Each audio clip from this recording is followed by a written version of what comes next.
এখন আপনারা যে মামুনকে দেখতে পাচ্ছেন, আমি খুব গর্ব নিয়ে বলতে পারি যে এই মামুনকে আমি ক্রিয়েট করেছি।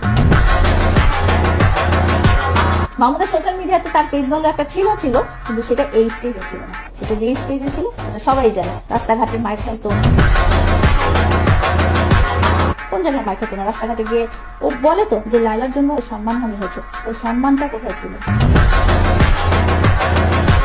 আমার প্রশ্ন হচ্ছে যে তোমার সম্মানটা কোন দিক দিয়ে ছিল? তুমি নাচো গাও সেই হিসেবে তোমাকে তো কেউ মিডিয়া কর্মী হিসেবে ধরেই না।